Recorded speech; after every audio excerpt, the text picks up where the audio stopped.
distinguished guests and members of the South Asia Business Association at Columbia Business School, welcome to this exclusive gathering hosted by the Indo-American Arts Council. I am Suman Golamudi, Executive Director at IAAC. As you convene today, it is just imperative to shed light on the vital role that IAAC plays in the cultural landscape. We are dedicated to advancing the arts of India and promoting the cultural exchange between the United States and India. Through our 4 festivals in music, dance, literary and visual arts, we sponsor the highest and the best of what India is contributing to their humanity, and to celebrate the rich diversity of its artistic expression. At the heart of IAAC's mission lies a commitment to harnessing the transformative power of arts to build community and drive positive change. Whether it's through supporting emerging artists, facilitating cross-cultural exchanges, supporting, championing initiatives that promote social justice and equality, IAAC serves as a catalyst for meaningful impact in our communities. But we also recognize that social capital is the foundation to business capital, and we nurture that symbiotic relationship. Through collaborative partnerships, such as with organizations like SABA, IAAC endeavors to reach the next generation and to empower them and us. This evening, we are honored to be joined by esteemed guests and present Nobel Laureate Kailash Satyarthi ji and IAAC Chairman Dr. Nirmal Mattoo, whose exemplary leadership and dedication to social change serve as an inspiration to us all. I now invite Arushi Ray, Director of Youth Programs at IAAC, to introduce them. Thank you and have a great evening ahead.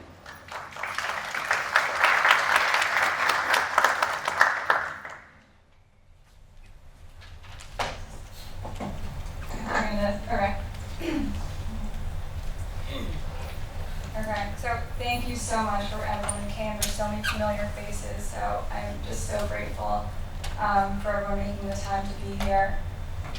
So 8 years ago, I had the opportunity and privilege to stay at the Bal Ashram.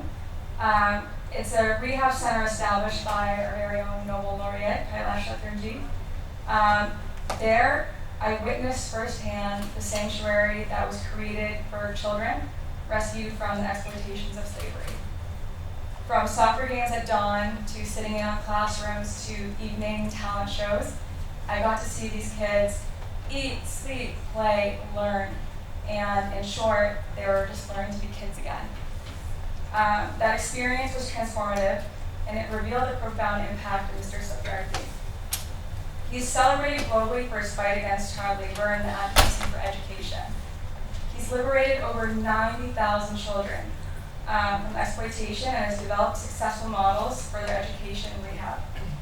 His work, rooted in deep belief in justice and human dignity, earned him the Nobel Peace Prize in 2014. Tonight, we have the privilege of hearing from him. His book, Why Didn't You Come Sooner, is more than just a collection of stories, but it's a call to action filled with a narrative of resilience and hope. Leading our discussion, we have Dr. Mattoo. He's the chairman of the Indo-American Arts Council. Dr. Mattoo's leadership has transformed IAAC into this pivotal cultural bridge between the United States and India, promoting the highest and best in Indian arts and fostering cross-cultural collaboration. His stewardship tonight ensures a dialogue that will not only be engaging, but deeply enriching. And I hope tonight we draw inspiration from Mr. Satyarthi's courage and Dr. Mattoo's vision, reminding ourselves of the responsibility each one of us holds. Personally, this talk is the best graduation gift, and I think I hope it brings a lot of inspiration in helping us become more compassionate capitalists in whatever mission that we embark on after we graduate from any of us here. So with that, thank you so much for being here tonight, and I will leave it to Dr. Mattoo to lead the conversation. Thank you. Good evening. Namaskar, Satyarthi ji. Namaste. I and the board members of Indo-American Arts Council, its executive committee and curatorial staff are thrilled and honored to have you here. Thank you for being here. This is our second meeting, and first one was on the Zoom, and it was somewhat similar circumstances. And as I said in the previous meeting, that everyone owes a large debt of gratitude to you for awakening our conscience and pointing to a colossal moral and ethical lapse the world is witnessing and tolerating, and accepted it as a norm and closed its eyes to these atrocities occurring all around us. It's not just the Indian society, but the world, whole world. The exploitation of children, which includes kidnapping, trafficking, forced labor, physical torture, sexual exploitation, total deprivation of education and health care, leading to sickness and death. And you are a leader who is trying to change that paradigm. And when one looks at the enormity of the problem, the numbers you are going to share with us, how many people, how many kids are still involved in this kind of quasi-slavery and slavery. And you have liberated about 130,000 children so far.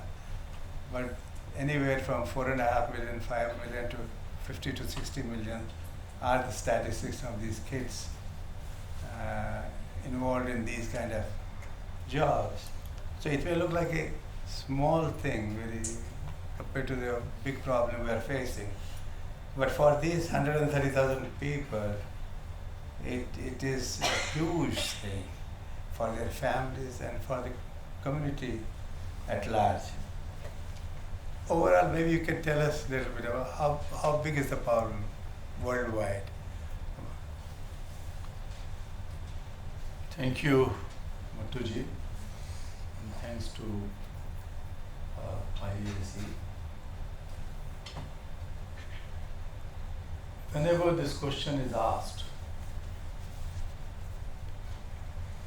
I am filled with shame and anger. Why? Because world has never been so wealthy, so resourceful, so knowledgeable, so fast. But we are talking about 160 million children who are producing wealth at the cost of their childhood, education, freedom, and future.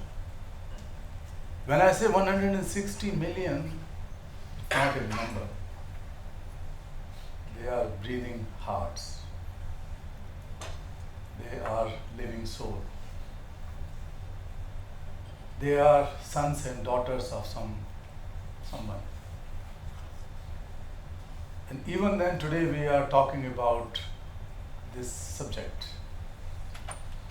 That's why I said that it is a matter of shame for me who believe in the freedom and childhood of every single child on the earth.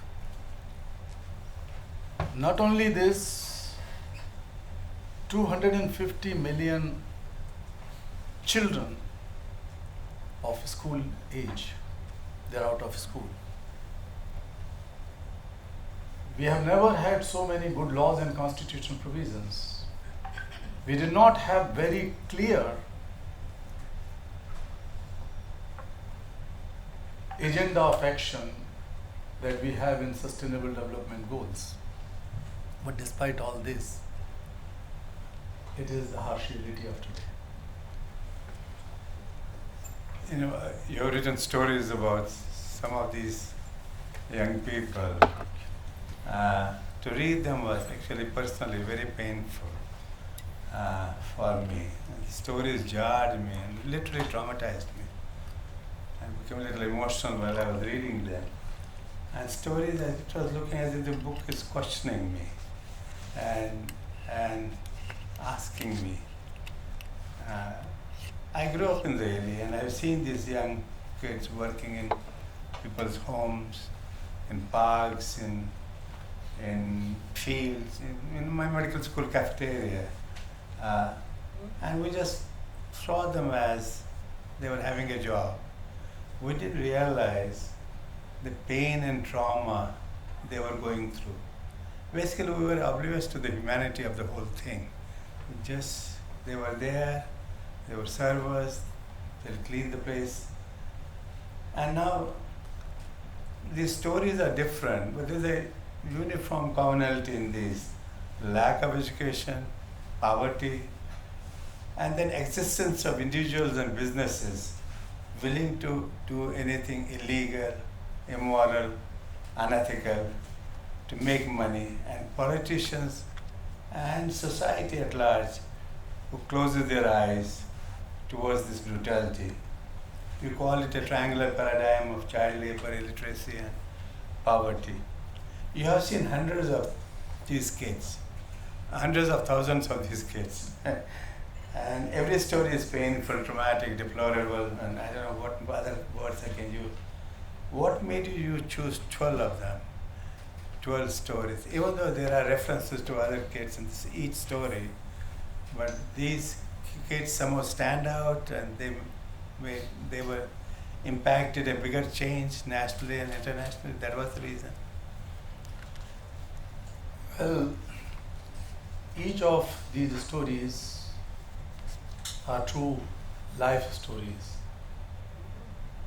And my journey with those children, I never thought, I never believed that I am doing some charity for them, I am doing some mercy or pity for them, or I am freeing them even.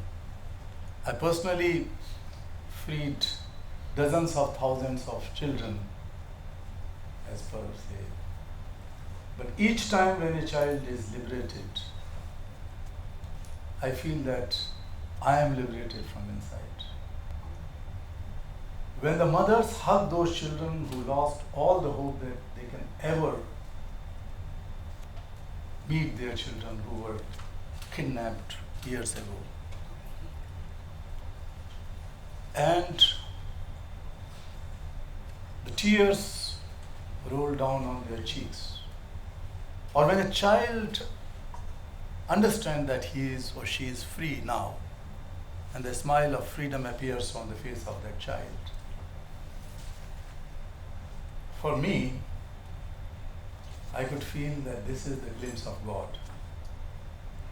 I don't know how many people and where saw, witnessed, experienced God. For me, I was so fortunate that it happened thousands of times. This is, as I said, this is my journey with those children from the minute they were freed, or even before, when I learned that where they are kept. They stayed with us, most of them, in Bal Ashram, which you mentioned, the rehabilitation education center we set up, or Balika Ashram. And these children sometimes were unhappy, disgusted, they never trust anyone. So I have chosen 12 stories from 12 different industries. Each one of them, like stone quarrying, brick kilns, domestic help, etc., etc. Carpet industry, different industry. So the pattern of slavery and the pattern of trafficking also differ. Not exactly, but 70-80% differ. So one can understand the design of or patterns of these traffickers that will help government and those who are working to free the children or trace them. Secondly, I have also chosen boys and girls, definitely, and then different states, except one from Bangladesh, two from Nepal, and so on. But each of these stories ends with hope.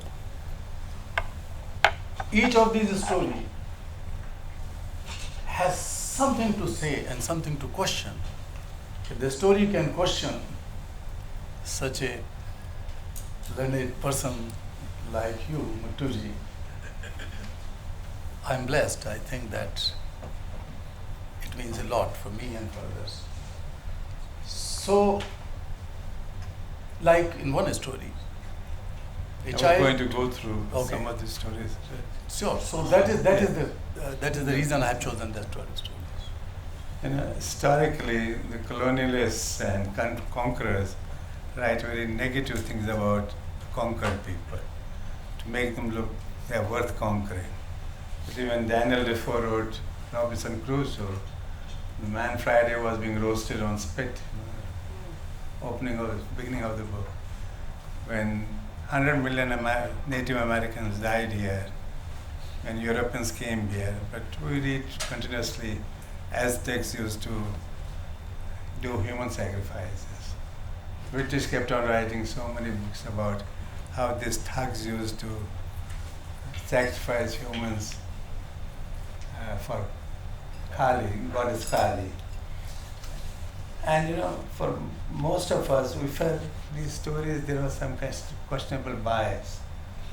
But then I see the story of Pradeep, and that stunned me. So maybe you can talk about a few comments about how Pradeep came to you and what was happening to him. So one day, an activist or a social worker brought a tiny, frailed body, young boy, who was traumatized, who could not say anything. So my wife Sumedha, who used to run this rehabilitation, education, leadership building center, she spent most of her time with those children there, and once in a while I was there. That day I was there. So we brought that child in and started talking, but he was so traumatized. He did not want to look at us. He did not want to allow us to touch him.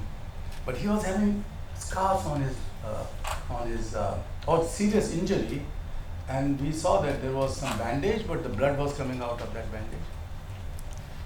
So it took us some time, but then we learned from various sources, and the child himself started telling his story, which he did not share in the beginning for several days or so. This boy was born in a small place in Rajasthan, Pradeep, and somehow there was some drought in the village that is not uncommon in some parts of Rajasthan, and also just coincident that somebody died in the family, or the mother has fallen sick, or things like that. So someone, these what you call these tantric people, so one of them came in the village and said that there is an evil soul born in this village, and this is Pradeep. So better to sacrifice him and get rid of him. So the goddess Durga would be very happy about it. So one day in the middle of the night, all the puja, the worship rituals were set, and the boy was taken when he was sleeping to the temple on the hill. And then the butcher took out his sword or something to kill the boy after the rituals. But as soon as he hit on his neck, the sleeping boy suddenly wake up. So he woke up and he looked like that. So instead of the sword going on his neck, it came on his head. So his skull was cut. And then they thought that he died, so they put him in a guinea bag or something, and then brought on the street. Next morning, somebody saw the boy was still there, and he was so traumatized, he could not say anything. And then he was taken to a nearby hospital, then the hospital referred to Ajmer, and then from there, one of my activists saw him that after some uh, after some days or some weeks, he was able to walk at least. And a tea shop owner called him up that he can work and then he can at least eat and sleep there because hospital has discharged him. So then my person brought him there. So Pradeep was a difficult case because he had no faith. If his mother and father and relatives were involved in these kind of things, so he lost all his faith. So he did not want to share anything.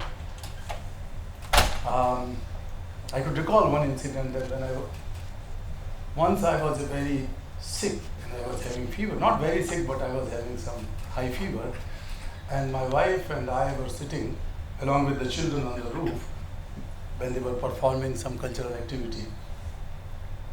And that boy, Pradeep, slowly moved to Sumedaji, my wife, and then he started crying. And he said, they call me Bhai Sahab, all the children in ashrams, and used to call her Bhaviji. So he said, suddenly he spoke that Bhaviji, if Bhai Sahab dies, then what would happen with me? And everybody looked at him that he started speaking. He was saying something, but then he told the whole story. And this way, he settled down slowly, we enrolled him in school, he got basic education in high school and so on. And today, Pradeep is working as a supervisor in a cotton factory in Punjab.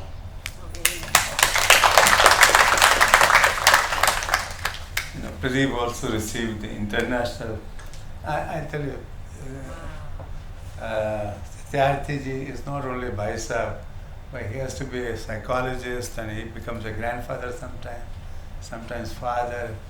So he's called with all different names, Papa and Dadaji and Nanaji. Because once a kid like that is hit and is being sacrificed by his own family, there's a lot of mental and psychological trauma which they have to handle also. They have professional people they send them to. But this kid, when his family met him eventually, they did not accept him. His grandfather finally did, but so your question in a book you have written, I'm not sure whether his mother is really truly his mother, right?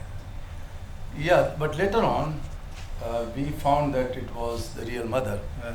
But she was convinced that if he stays with the family, then some disaster will come in the family, or somebody would die or something, as this tantric has said. So, in contrast, you have another kid, Vishal, there, and you write in your book that all his family members traveled 300 kilometers to meet him at the ashram. And that's the other way. And I'm going to quote you on page 22, you have written, when you witness humanity and childhood re-emerge in a child, it feels like universe is celebrating. And that is something you get back in return. yeah.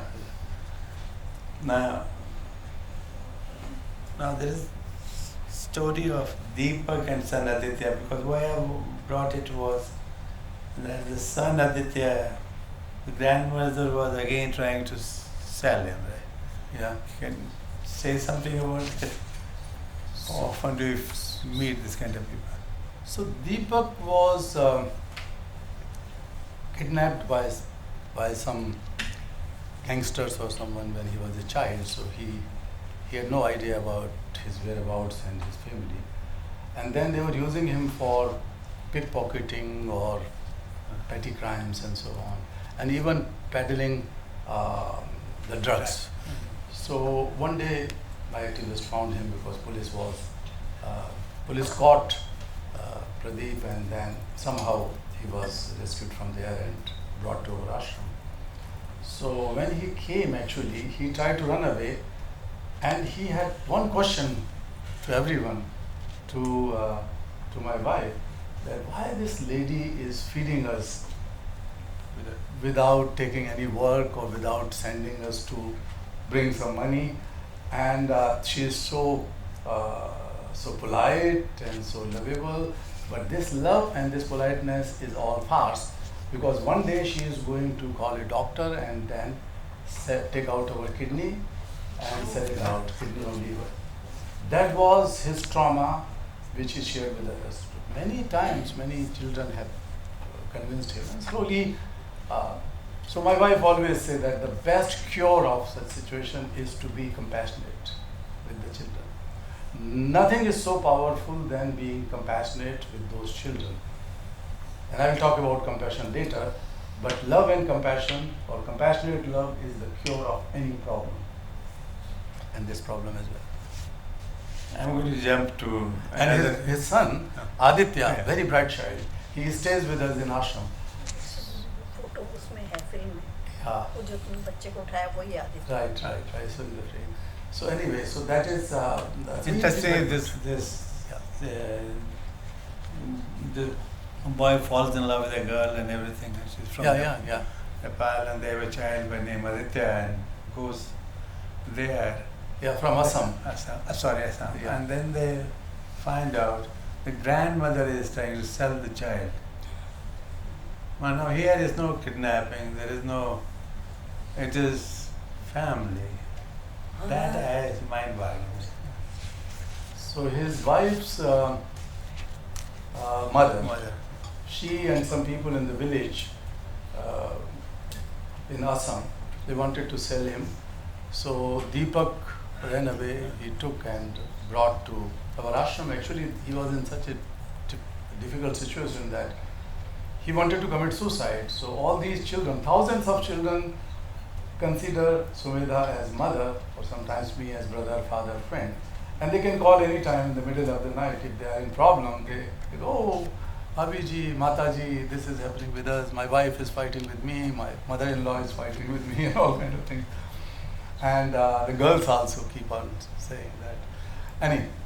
Anyway, so this was his case, but then somehow we consoled him, and he brought his son, Aditya, and he is with us. I'm going to now jump to Devali, a fascinating character, so mature for her age. You can tell us all about that people. This is from stone quarries, where people are trapped for generations, and they're just living there, being exploited, and how you were able to save her from there and her family. Well, once we got some information that several people, dozens of people, were trapped into a stone quarry in Haryana. One lady worker, she escaped somehow in the middle of the night with the help of another person who knew us. So she came all the way to Delhi.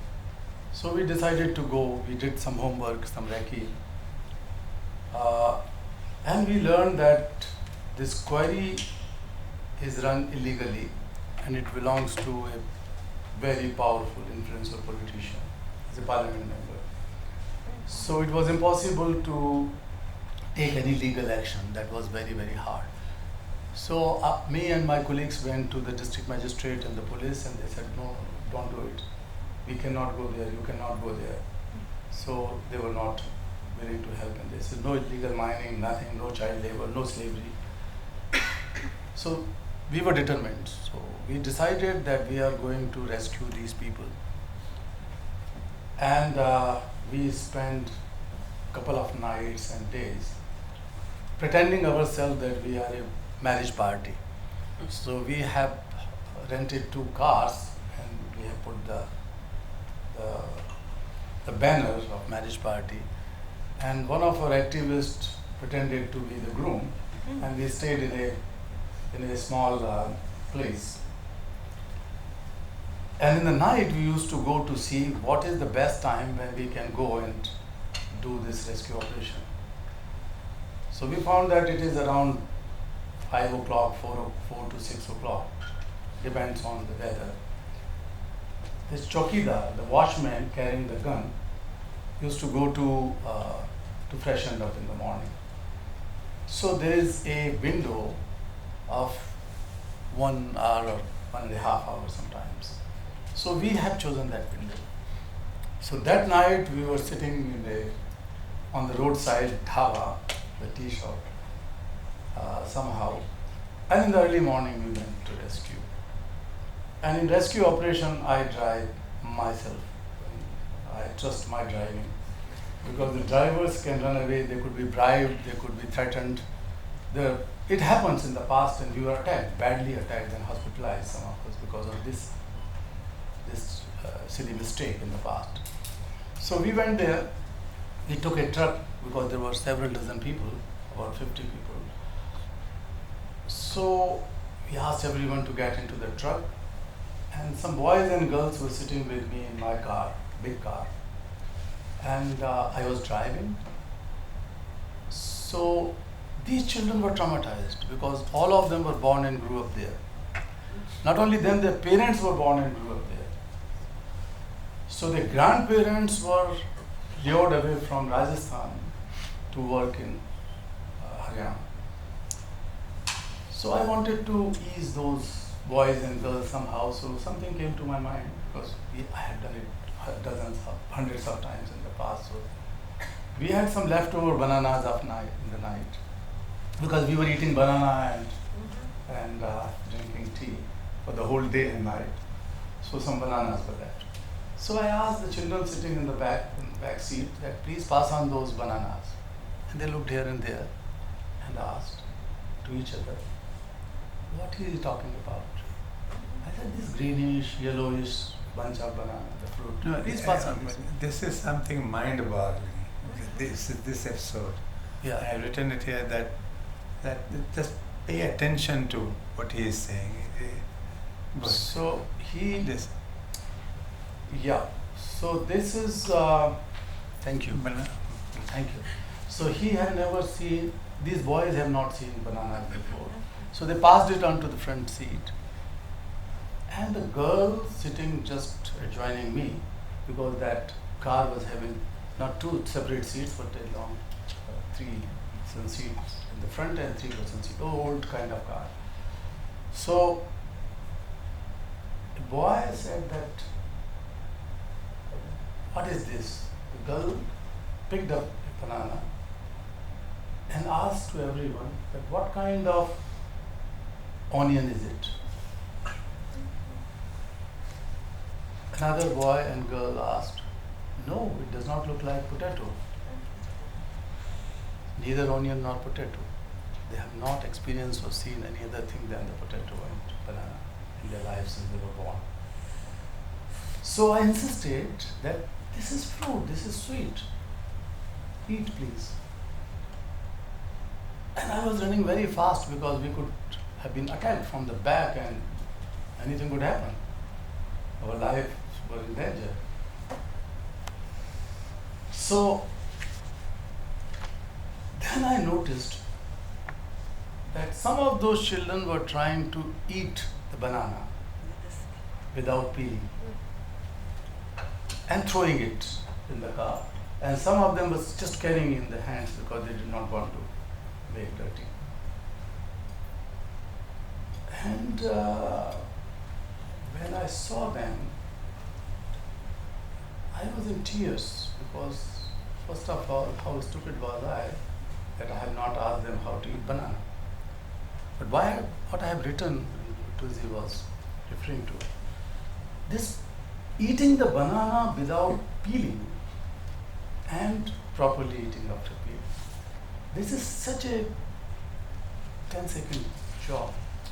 But these 10 seconds are like centuries to get rid of slavery to freedom.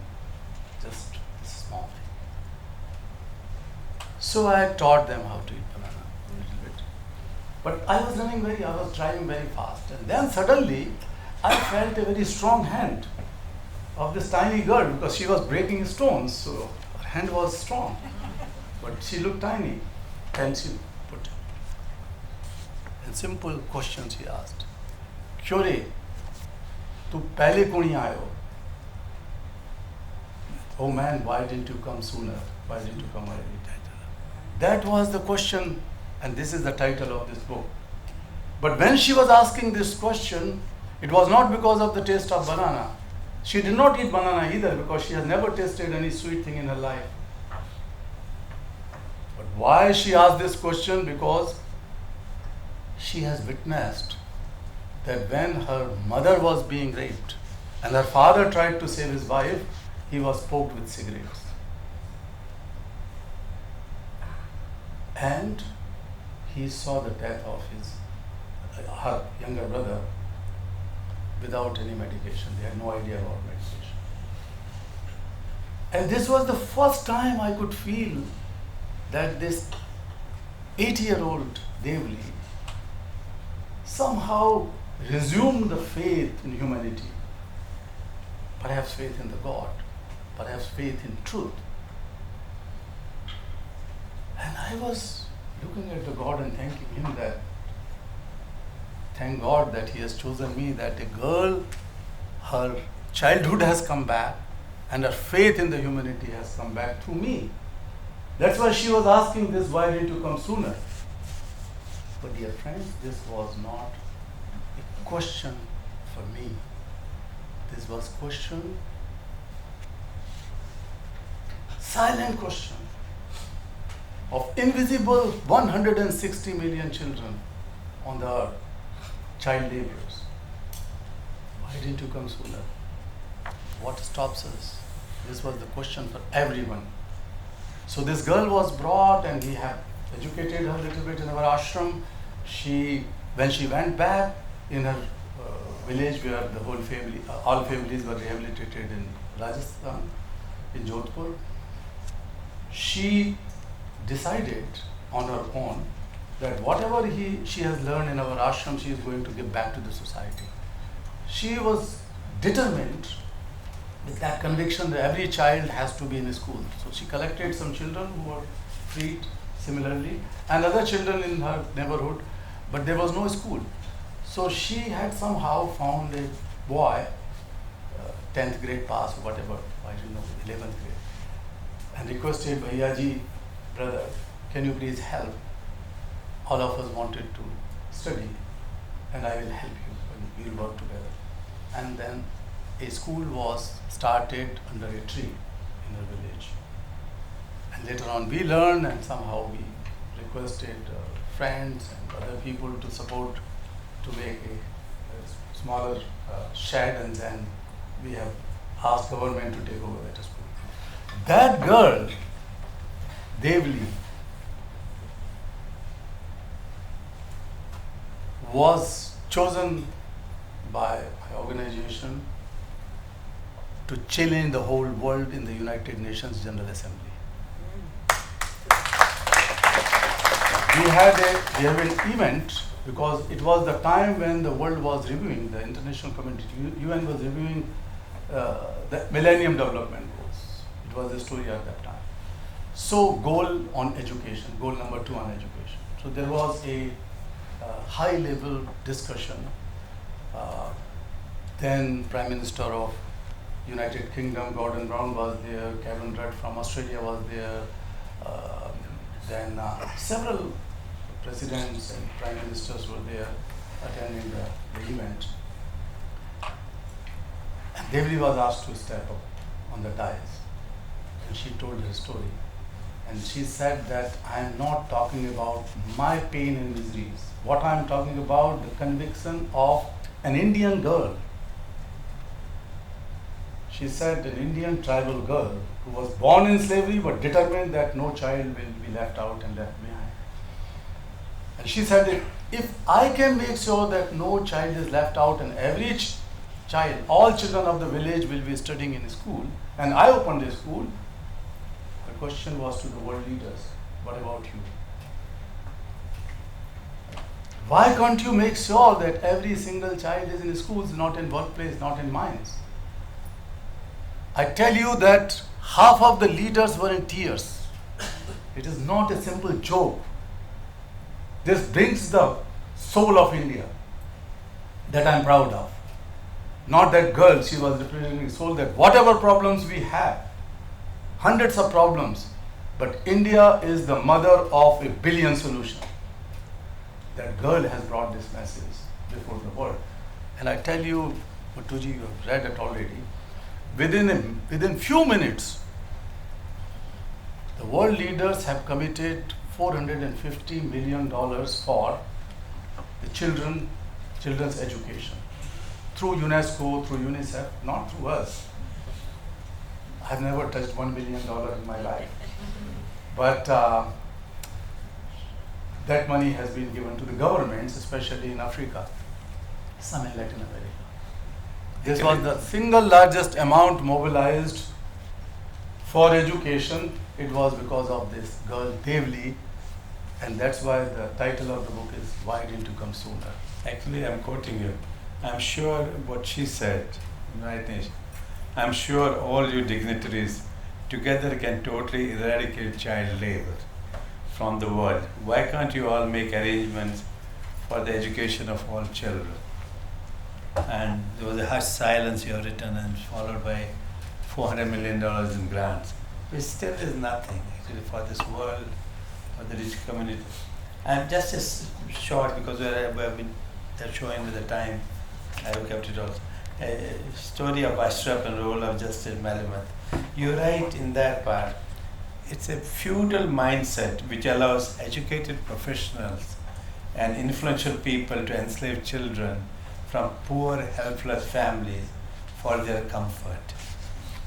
And Yeah. it got ubiquitous in, we see in Yeah. India all over.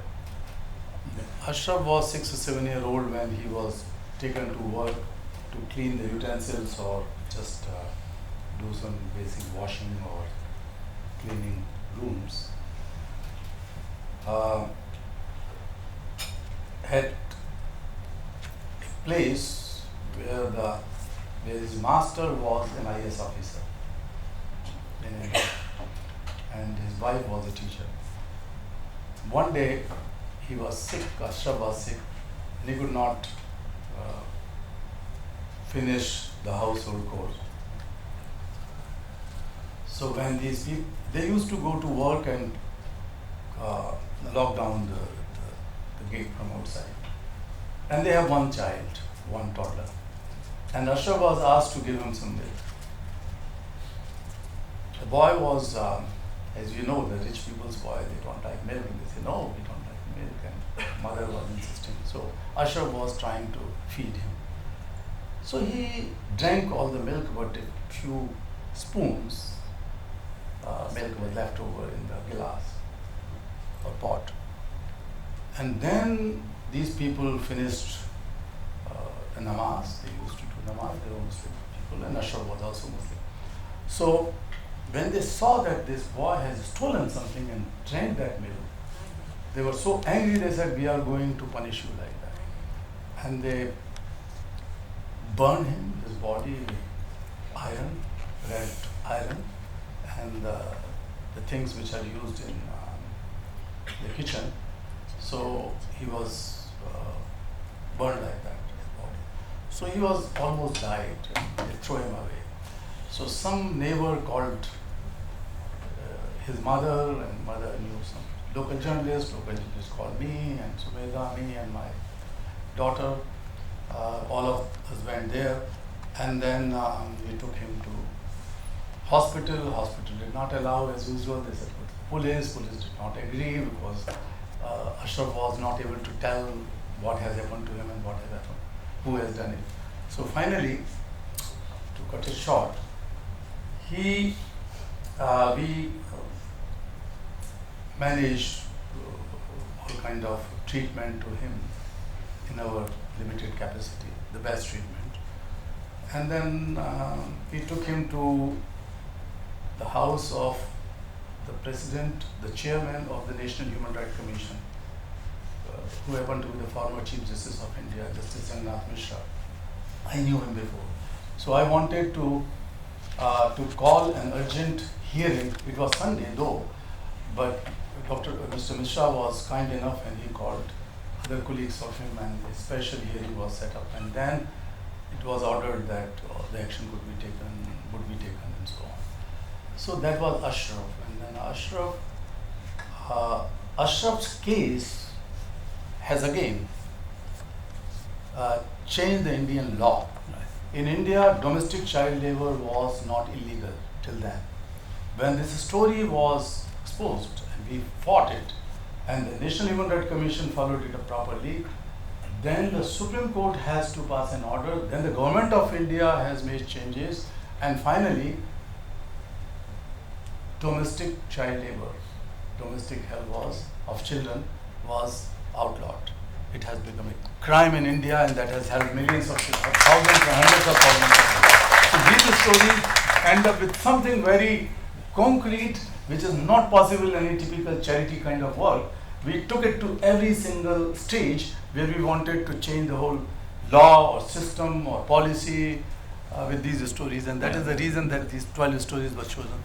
The law enacted that time was that nobody can employ a child under 14 years of age as a domestic laborer, and the penalty was jail 3 months to 1 year and fine of 20,000.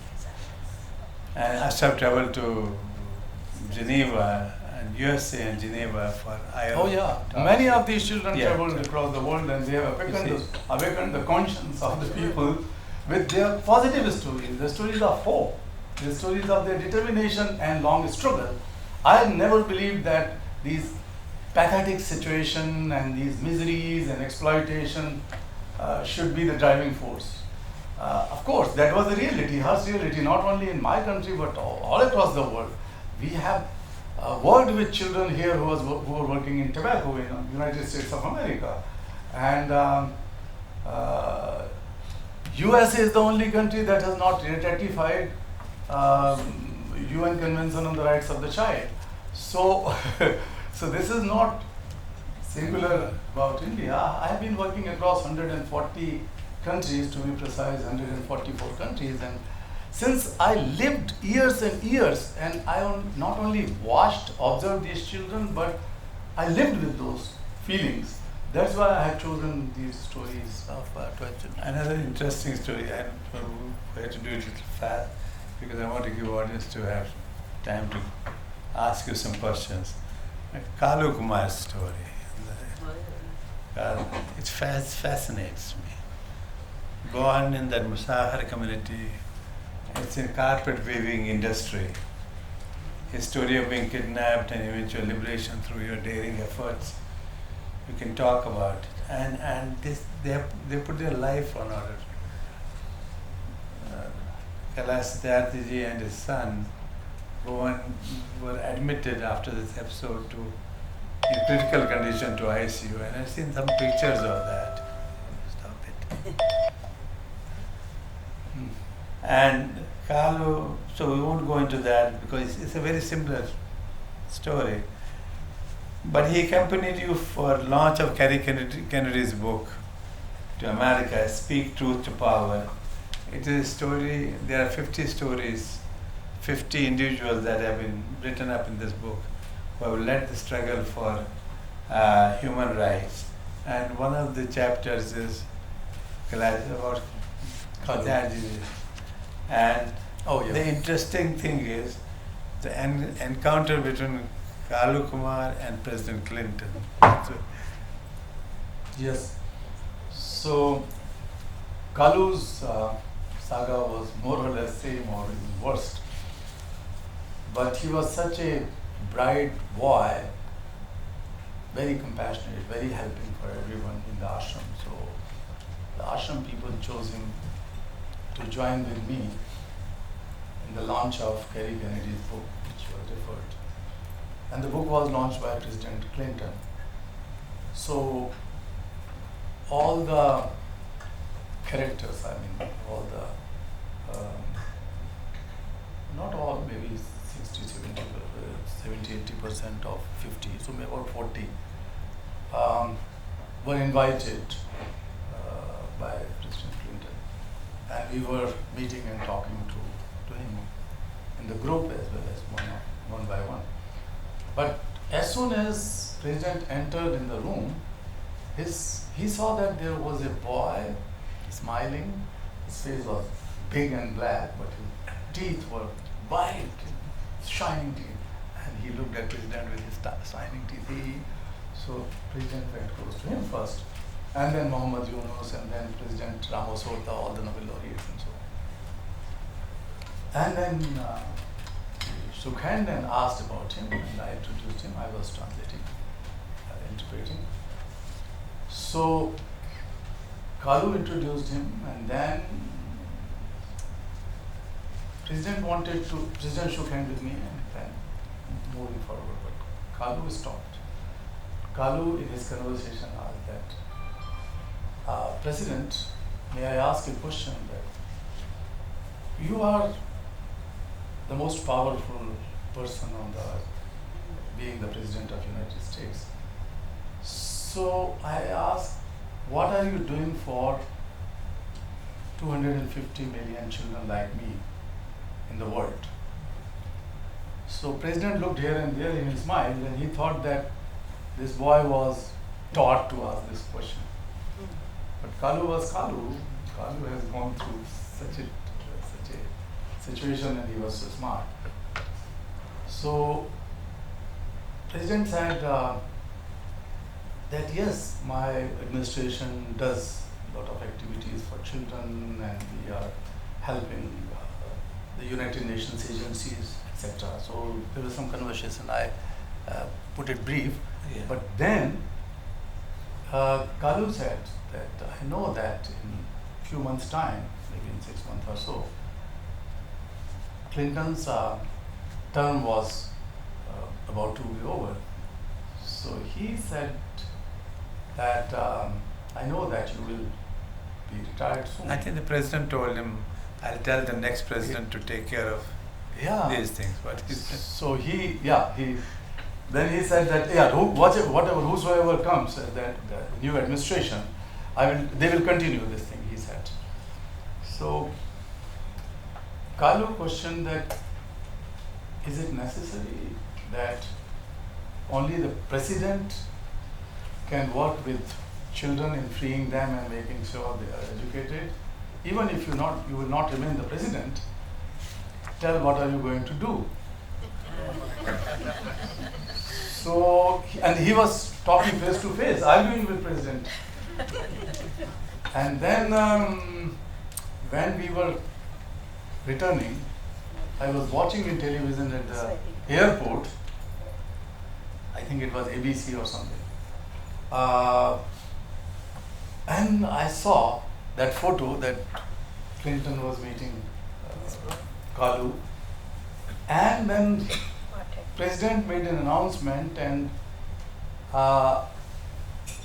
increased the support to ILO, International Labour Organization, for elimination of child labor 5-fold. And it says that when the last person of society, which he calls himself, meet the first person, which Kalu called that you are the first person or the most powerful person, this happens. So that was the news, that the Kalu was able to enhance the budgetary allocation of US administration 5-fold for the eradication of child labor. you know, I've written in my notes, Kalu is funny and exceptionally intelligent. And a few other things, and the other Cheek episode and other things. But we don't have that much time. But I never heard of groom kidnapping that he went through. He was kidnapped to be married to a girl, which the first time I'm reading in a book. So when he became famous. He became famous because his photos and his news was published everywhere, particularly in Bihar. He comes from Bihar. So he was known. So he was living in ashram and working with us when he was grown up. So one day he was traveling to his village, and as soon as he got down, some masked people came and took him, and he could not understand what was happening with him. And they have taken him to a place where within few hours they organized his marriage with a girl. So the forced marriage, because they wanted to marry their daughter or their sister with a famous person like Kalu. So he was forcibly married. And his son, Satyam, is, so that's why Mattuji said that some children call us Dada, Dadi. So Satyam is one of them, Kalu's son, who lives in ashram, and he is also a very bright child. You know, all of you have to buy this book and read it in next week. Not even wait. They are very fascinating stories. Some have some humorous element to it. Story of Om Prakash, a Gujar and a Brahmin affair. Yeah. That was interesting. Now he's Story- married. Now, Yeah, after the publication of the book. Stories of Rajkumari, Payal, Saraswati, Deepika, and Payal Jangita when she met Obama and Michelle Obama and returned her ring, which was given to her as a gift. So Payal was awarded here in United Nations, here in New York. That was Melinda and Bill Gates Foundation that give annual award, what they call the Changemaker. Global Changemaker Award. And she shared the dais with India's Prime Minister Narendra Modi. Both of them were given the award by the same Melinda and Bill Gates. And she has been appointed as the Rajasthani government's ambassador against child marriages. But one thing which is flowing in all the stories and not in all the stories, because this is compassion in action. And all my global movements, like the Global March Against Child Labor across 103 countries from 3 corners of the world, which demanded an international legislation against child slavery and so on, and we succeeded within a year. Or the Global Campaign for Education, these are the 2 largest mass mobilization for the cost of most deprived children or most disadvantaged children in the world. People ask, what was your drive? And I always said that my drive has been compassion. And when I say compassion, let me make it very clear that compassion is not sympathy or empathy or mercy or kindness or charity or benevolence. They are all great human traits, and everybody should live with those traits. But compassion has a very special component, that is action. I'm not talking about religions and spirituality, but I am proud when our rishis have written, Ayam nija paro veti ganana laghuchet sham udar chaitanam tu vasudhaiva kutumbakam. But when we pick up this phrase vasudhaiva kutumbakam, we should not forget that there are certain conditions in the first 2 lines. Ayam nija paro veti ganana laghuchet sham. This is mine and that is yours. Is the feeling or idea of small-hearted people, small-hearted, mean-minded people. Laghuchet sham means mean-minded or small-hearted people. First. Second, it says, Udar Chaitana. You have to be liberal in your character, in your behavior, in your attitude, in your actions. In the entire character, one has to be liberal. Means get rid of this mine and yours and mine and theirs and so on. That is the caveat. This is the condition. Without that, you cannot make Vasudhaiva Kutumbakam. This can become a preaching and teaching when we keep on saying Vasudhaiva Kutumbakam. How would you make it? And we have to get rid of this feeling of yours and mine, your country and my country, your suffering and my suffering, your joy and my joy, your wealth and my wealth, and your knowledge and my knowledge, between me and you. This is the rishis always sad in India. But unfortunately, today, what you mentioned, Mattuji, in the outset, at the outset, the problem is,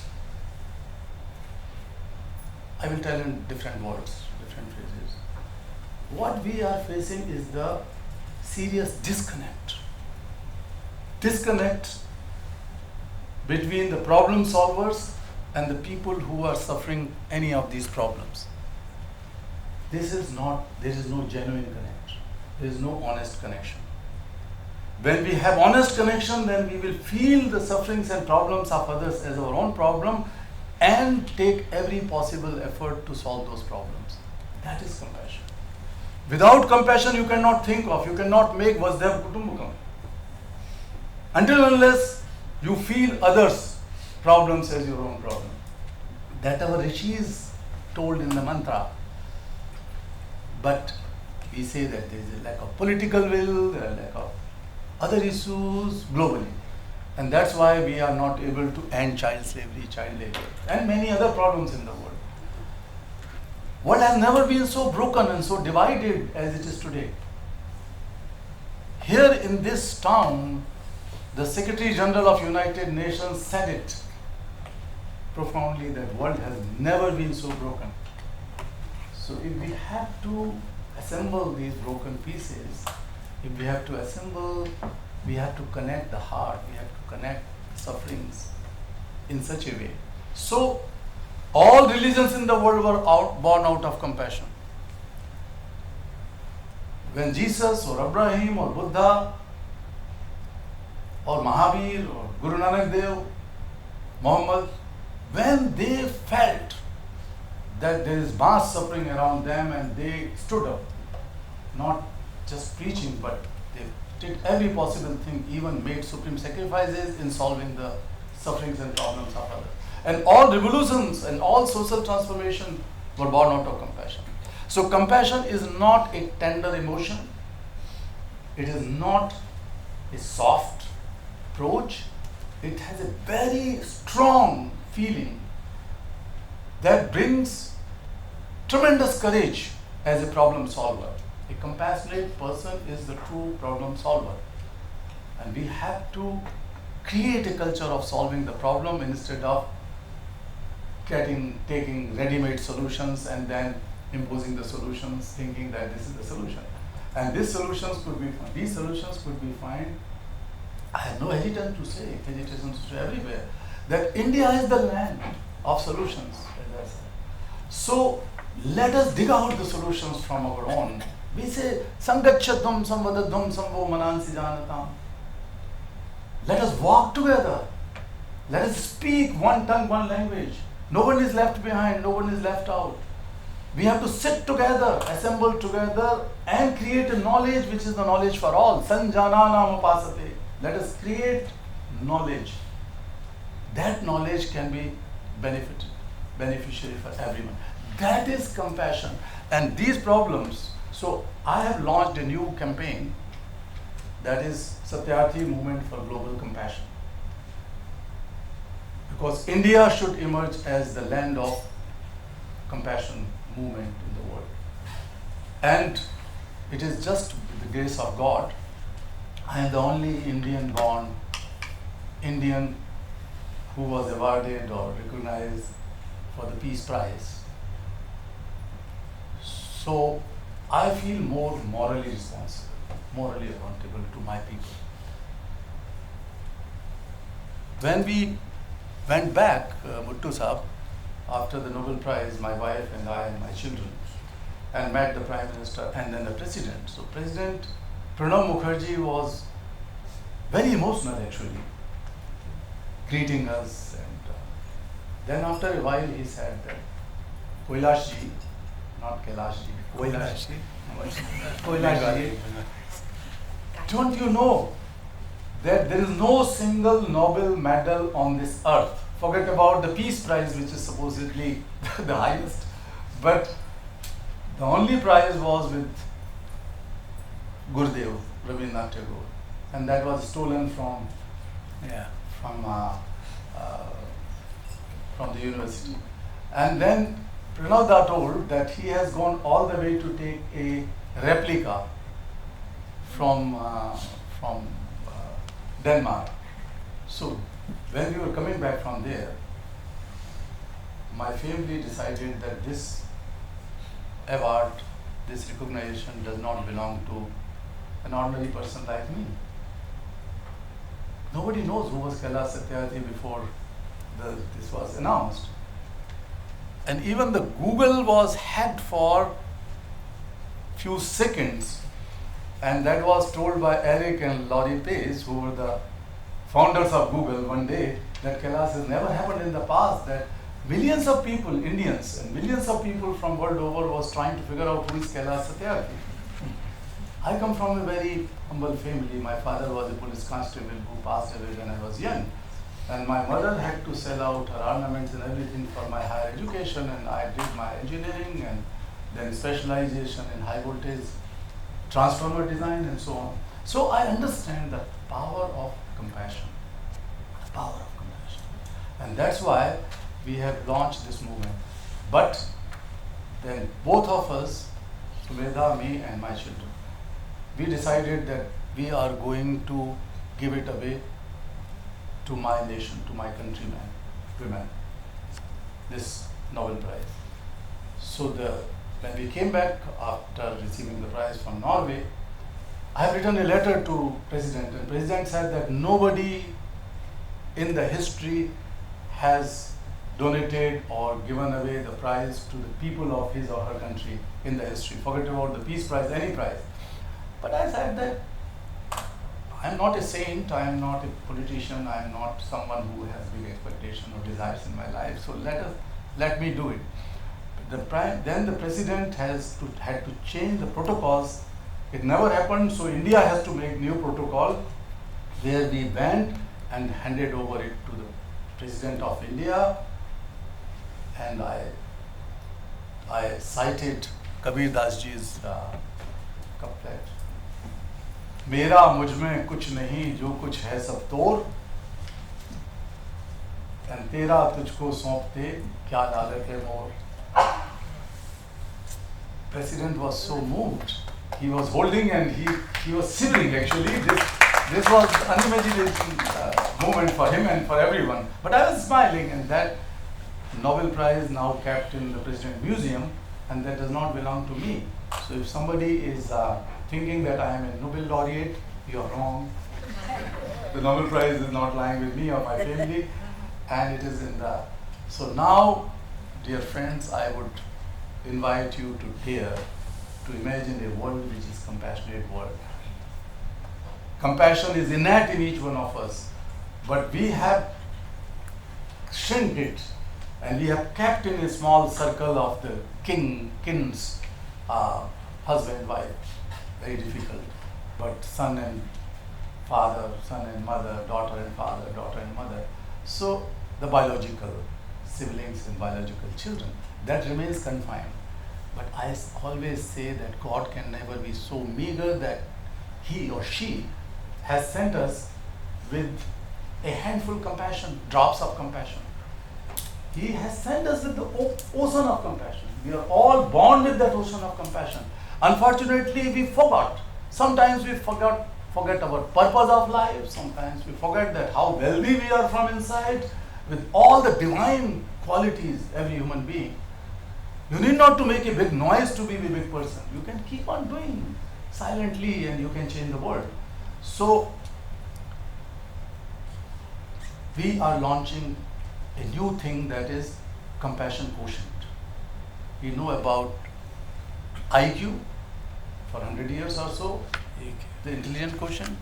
Then we know about EQ, the emotional quotient. That is a new thing which is being taught and discussed, talked about everywhere. But neither the intelligence nor the emotions can solve the problems of the world. It is compassion. And the difference between the compassion quotient and rest of the quotients are that once you are able to measure or evaluate one's compassion quotient, then you can enhance it. You can raise it. In the communities, in the offices, in the workplaces, in the hospitals, in the schools, even in your homes. So we are working on it, and I invite you to join the compassion movement.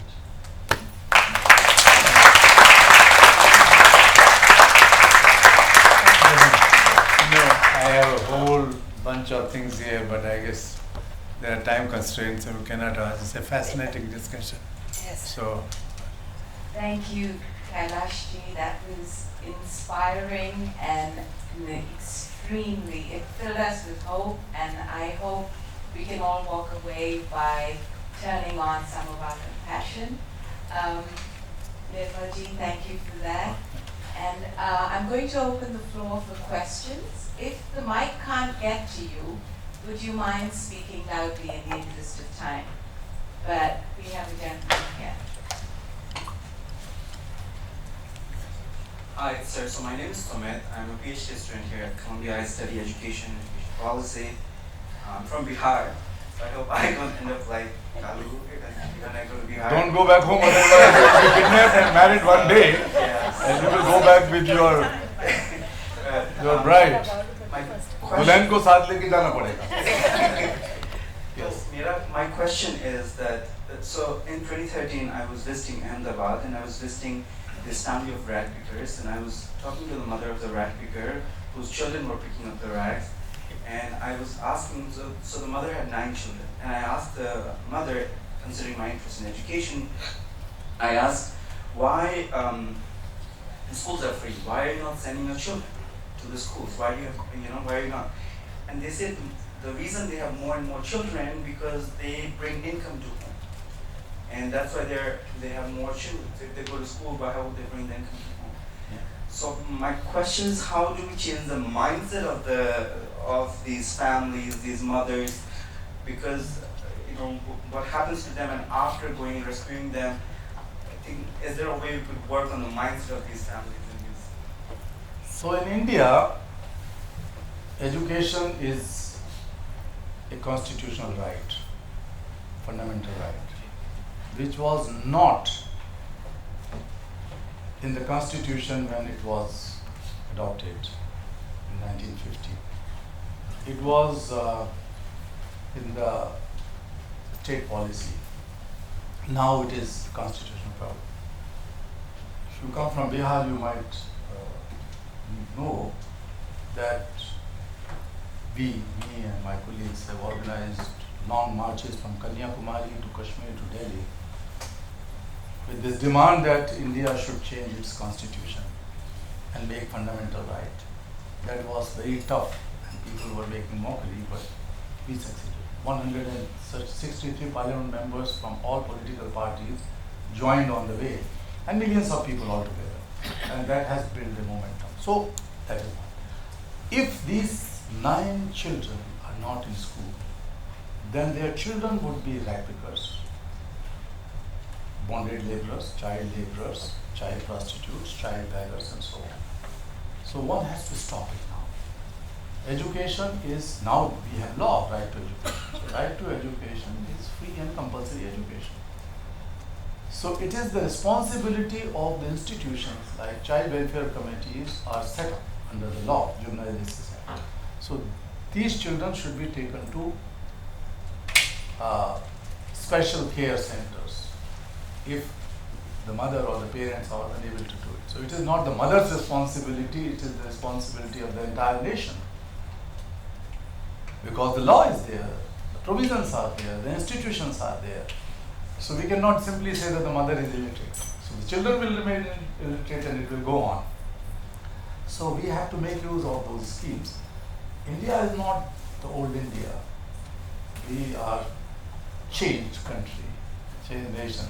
And we have a lot of good provisions and we have enough resources. latest, the fertility rates I was reading last month in India is below replacement rate. It's at 2.0 right now. Yeah, 2.0 and it was... You need 2.1, 2.2 to replace, so it's below that. And in many of the states, like Kashmir, where I come from, I was raised in there, it's 1.3. In many states, it's way below replacement rate. And it has dropped significantly from 4.5 to 2.0 now. Latest if you read. So, what used to happen, there are a lot of studies about what you are asking. That initially, many years back, when it was a 95% agrarian community, people used to work in farms. And by the time the kids were by the age of 25 or 30, half of them were dead from diseases or some other things. If you think 1.4 billion people now, and in 1947 we were 360 million, it's nearly 1/4. If you do regression analysis, 200 years back there should be no India. The reason is people are not dying, and this has to get into people's minds. Look at, you don't need to have 8 children, then by the time they are 30 or when you are old, there will be nobody because some sickness will come. So that mindset has to change. It's not the money. Money is cost them to take care of the child. And he has actually answered his question in his question itself, that this is the temptation in many poor families to grow more children because they are helping hands. And why they are helping hands? Because they are employed by some employers or whosoever, the gangsters or shopkeepers, tea shop owners, factory owners. Because they are the cheapest source of labor, they are most physically and mentally vulnerable for any sort of exploitation. So that temptation carries on. So if the child labor is completely prohibited and they are not allowed to pick the rack or allowed to work, legally it is the case, legally they are not allowed. But if it is happening, that means something is wrong with the law enforcement. So the mother is not responsible. That vicious circle will continue. You know what bothers me is that I was looking at this protocol. She was raising her hand, sir, Mattuji. One second. No, go ahead. No, I don't want to cut. No, you go. I didn't see. I'm sorry. Sorry, I have a two-parter, short question. First part is what have been some of the most difficult challenges that you face and continue to face in your work, and the second follow-up to that is what have been the things that have held your stead and provided you the strength, apart from your compassion and your will and your wife, absolutely. What is the other thing, or what are the other things that have helped you in achieving or even continuing to do what you do? The biggest problem has been the mindset of the people, because children were considered, the poor children were considered to be exploited or could be exploited easily. Even for prostitution, they are preferred. The second thing was those days, things have changed quite a lot. The strong mafia and their connections with the politicians. I lost 2 or 3 of my colleagues. One was shot dead, 2 were beaten to death, and so on. So I have my broken leg and my broken right shoulder, my broken head and broken ribs. So, but I'm alive, you can see. So the God was always helpful. But the problem, which I said, and Mattuji also pointed out, the moral sense of moral responsibility, the sense of moral accountability.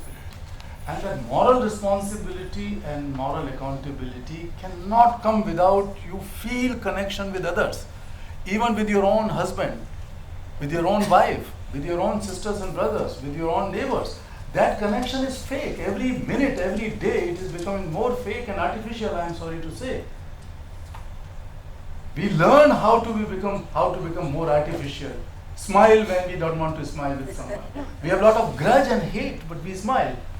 So I always say that if you have to become good human being, then instead of teaching your children, learn from them. We teach you are Muslims, you are Hindus, you are Christians, their identities. We teach them you are high caste, you are low caste. We teach you are Americans, you are Sudanese, you are Latin Americans, you are Indians, Pakistani, all kind of things. Children have never created these divides, we created. Adult people, wise people, powerful people. And then we are trying to solve the puzzle. We are creating more and more divides, more and more distances, disconnect, and then we say that how to solve this. You are creating problems. Try to find some way out that how you can be problem solver of each other, connected with each other. I was, Muttuji, in 2-3 places in last week. So one was the Washington University, Seattle. And then the second one was 3 or 4 students. But Washington University, I brought this idea to create compassion circles. Simple thing. I'm working on it, my people are working on it. It requires a lot of things, but think of a circle of say 10 people, or you are sitting there. You can join the circle. And in that physical circle, and then sit, smile, talk, laugh, not artificially. Talk of your problems, your heart, speak your mind, and then you will find that there is definitely 1 or 2 or 3 of them in the circle of 10 who will come with some help or some good suggestion and emerge as the problem solver. The problem solvers inside us is sleeping, and we have conditioned our brain in such a way that we live in the problems and we talk of problems. So we have to create the culture. So when I was talking to these people, students and university students and faculties and so on, and 2 graduate girls who were moderators talking to me. And they stood up and they said that we are the first to create that circle of compassion. And they asked how many of you would be willing to do. I think about 40, 50 or more. They said that we are going to set up a meeting, and then I said that this should go regularly and create that circle of compassion. Compassion is not preaching, compassion is action as problem solver in simple words. Mindful, selfless problem solving is compassion. So they started, and they have written to my colleague Anjali. Anjali is the director, executive director of my foundation, Kailash Satyarthi Children's Foundation in Washington DC, and to Saurabh Sanyal, who was the executive director of Satyarthi Movement for Global Compassion. So they started receiving mails from those people that we wanted to continue with that. So simple things, sit together. As they say, Sanjana Nam Upasate. As the Vedas say that Samani va Akuti Samana Hridayani va. Our hearts are filled with oneness. Let us come together and equalize them, make an equilibrium. We can solve the problems. The solution lies in Vedas. Solution lies in our ancient scriptures, and our rishis thousands of years ago gave solutions to the problem, and we are still struggling and trying to figure out what could be the artificial problem to the real artificial solution to the real problems. Genuine human solutions are needed. That is my urge. We have time for the last question. So do you want to make a circle of compassion? Any one of you? Absolutely. Yes. Stand up, tell your name, say your name. Hi, I'm Nishat. I'm from Bangladesh. I'm also interested in working in education, human capital labor in our future. So you have some friends here? I met a friend here today. You have some other friends not in this hall? Not today, but Maybe. Yesterday, day before yesterday. yeah. So invite them and talk absolutely. among yourself, because this growing loneliness, alienation has become a problem in this part of the world, but also in my country, in India. Lot of depression, lot of anxiety, lot of investment, or people are putting money for their counseling every other day or every week, or sometimes twice in a week they pay money for psychological counseling. Why? Because they are feeling loneliness, and that leads to depression and also other kind of mental problems. Because you are not connected. You sit together and talk together, you will solve the problem. So what is your name? My name is Nisha. Nisha. So give a big hand to her. She has courage to raise hands. Thank you very much. Actually, I have a follow-up question, if you allow me some time. So time is over. You have answered already. Yeah, To take the quick lead. questions. You talk a lot about compassion, and which I really feel honored to be here and listen from you. But I wanted to ask you, what are you thinking, like strategically, to build compassion among like very rural community, where also day by day the nature of human interaction is more becoming artificial among like from very poor communities also.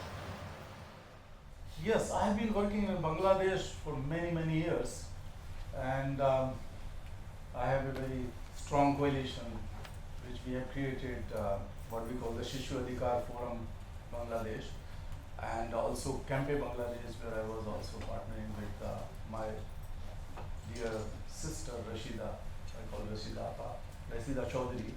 So she was the education minister for some time in that country. So I've been working in Bangladesh, and I know many of such situations there as well as in other parts of the world. And since you said that you are willing to take it up, the interaction is shrinking because of so many things we have in our hands, apps and games and whatnot, so many entertainments. So we have already entered in the age of artificial intelligence. That has its own benefits and that has its own dangers. I'm not talking about the dangers like the big problem of job and so on, or fake news or fake things. So anyway, but we have to, if we don't maintain the human component in our intelligence, human component, then the artificial intelligence would be a disaster. We have to drive through human component and use the artificial intelligence or any other things which will be evolving in the future. And I will go one step further and call for compassionate intelligence, where you emerge as the problem solver. So try to spend some time with your friends, your own circle. That's why I'm talking about creating circle, not institution, or you not to go to register it or incorporate it somewhere. Sit and talk, and then your problem is solved then. Good.